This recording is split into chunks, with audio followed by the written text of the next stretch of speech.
Hello, how's it going? Today we're going to talk about World War II bizarre weapons. Many people may recall the spear weapon from airplanes that would be dropped on people. It'd go from head to toe, literally, and cut them in half. Well, let's go into other deep dives of bizarre weapons from the era of World War II. First one being the X-Class midget submarine. No, it's not from X-Men comics, or it wouldn't have little people as well.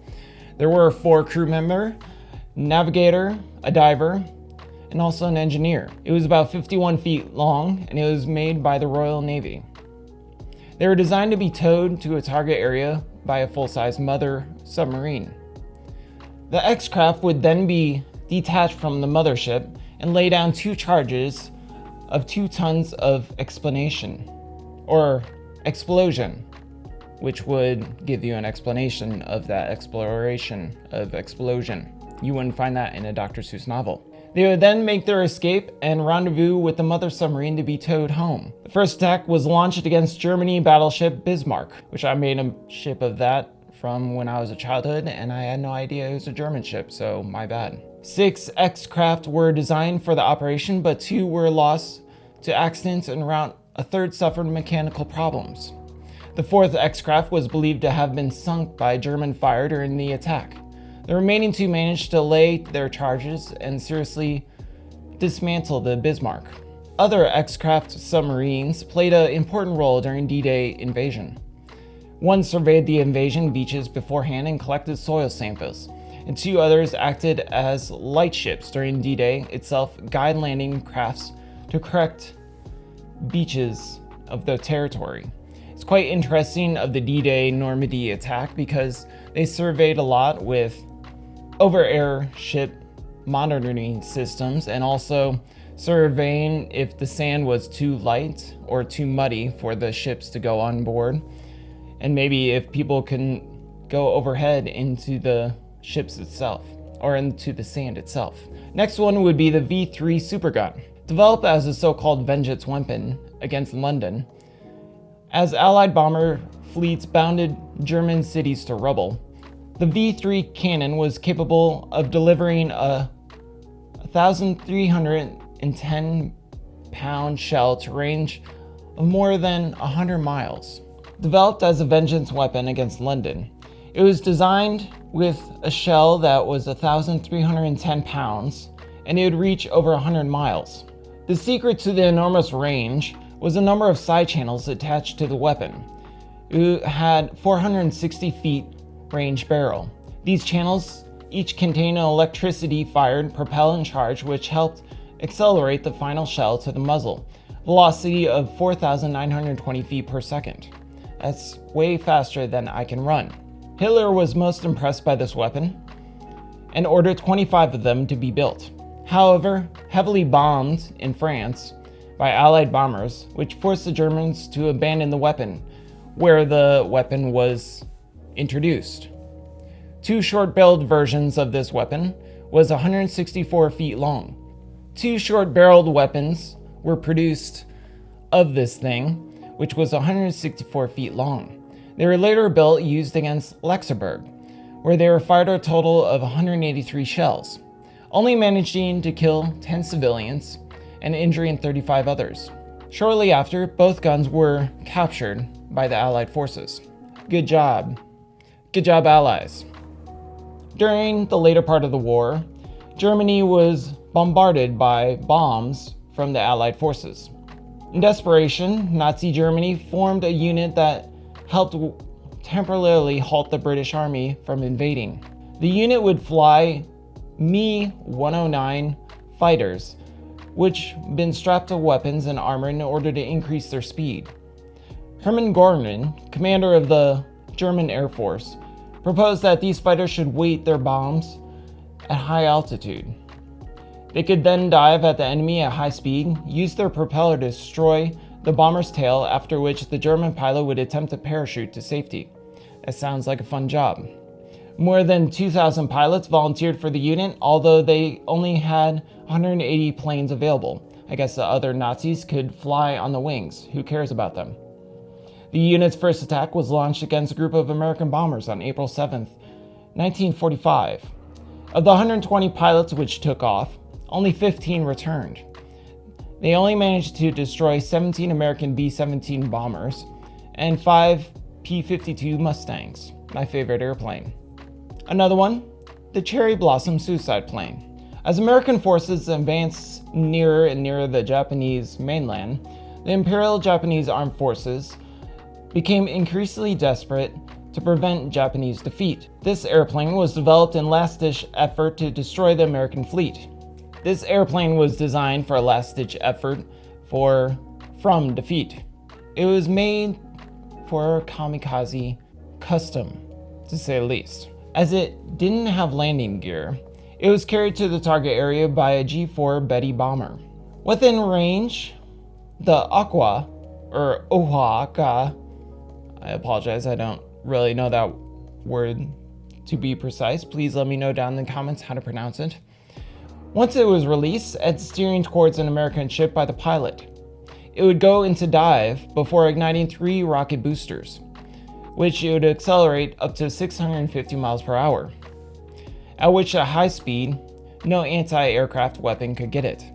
Despite more than 800 being built, only a few were used as being stockpiled for anti-invasion Japan, which never came to be, thanks to the atomic bomb. Boom goes the dynamite. Here is a sad one for you. Deployed by the Soviet Union during the Second World War, dogs were originally used for bombing. In order to get the dogs to attack in training, they would put dog food under the tanks. Each dog was fitted with a 10-kilogram mine. The detonator was attached to a 20-centimeter wooden lever which jolted vertically above the dog, such as an adapter. When it dived under an enemy tank, the lever would attach on the hull and detonate the mine, killing the dog and hopefully disabling the tank. In action, these dogs proved less than effective. Poor puppies. Many dogs were scared of the gunfire by the Germans. Other dogs refused to go under moving tanks and practice on stationary vehicles, other jumping on Russian tanks. They did exceed in damaging some German vehicles, but Soviet claims that 300 German tanks were put out of action by these dogs' wild, obnoxious, Olympic-like skills. The Balham BA-349 Natter fighter, designed near at the end of the war, this strange-looking airplane, perhaps, required no runway for a takeoff. Instead, the aircraft was launched up a vertical 8-meter rail attached to a small tower, which was about 25 feet. The fighter would be controlled by radio from the ground until it neared a group of Allied bombers.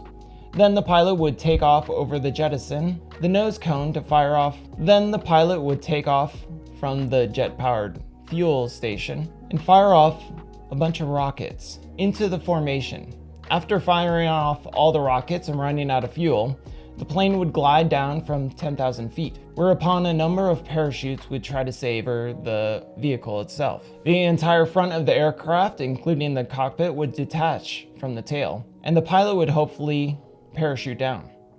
Only the pilot and the tail would hopefully survive. 36 of these vehicles were built.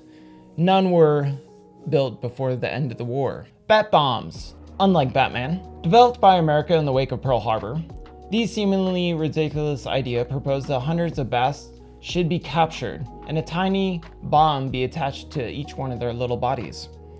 These bats would replace the bat barrier, which would be subsequently be dropped onto other parts of the area which they are bombing. A parachute would deploy at 1,000 feet at a slow descent, and the trays inside the carrier would separate out along about 10,040 bats inside to escape. Once free of the barrier, the bats would disperse and go through buildings of the Japanese city beneath. Shortly thereafter, the timer would go off and boom goes the dynamite. Luckily for thousands of bats, the program was canceled in 1944, and due to development of the atomic bomb, they were no longer needed. Good job for their Medal of Honor. Pigeon bombing. This yet another attempt to use animal delivery explosive to an enemy. It was first proposed by Americans.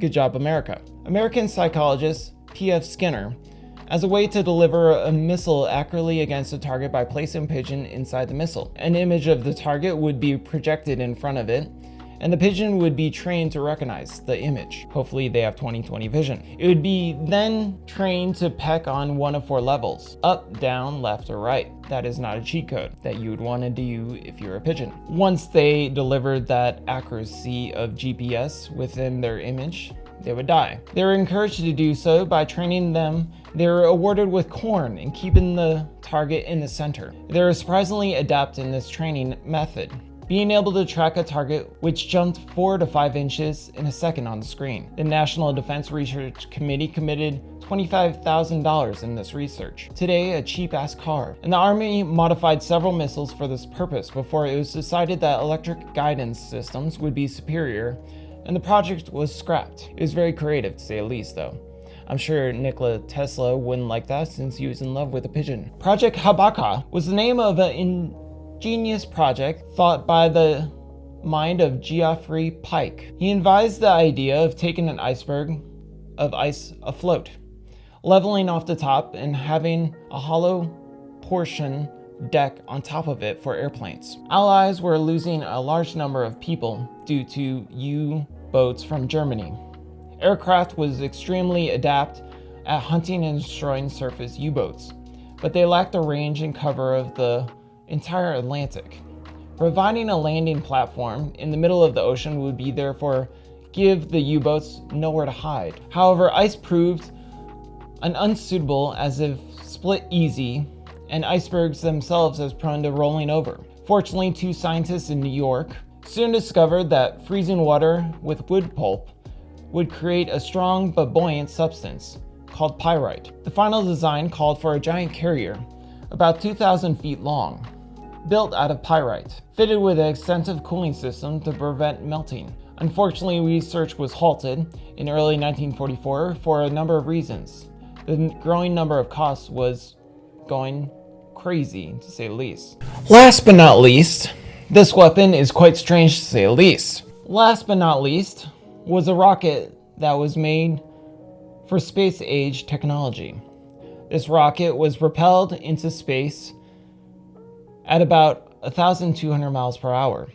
It would then go up about 90 miles into the stratosphere, where then it would go around the globe, traveling at a speed of 13,700 miles per hour. It would slowly descend into the stratosphere, increasingly shallower depths by bouncing around into the stratosphere. It would then deliver an 8,800 pound bomb into America somewhere. In the end, the project was far beyond the capabilities of Nazi Germany. Thank you, Lord, for their dumb capacity, except for NASA. Thank you, NASA, for having German scientists to go to the moon. So what do you think of this bizarre capabilities of World War II weapons? What's your favorite?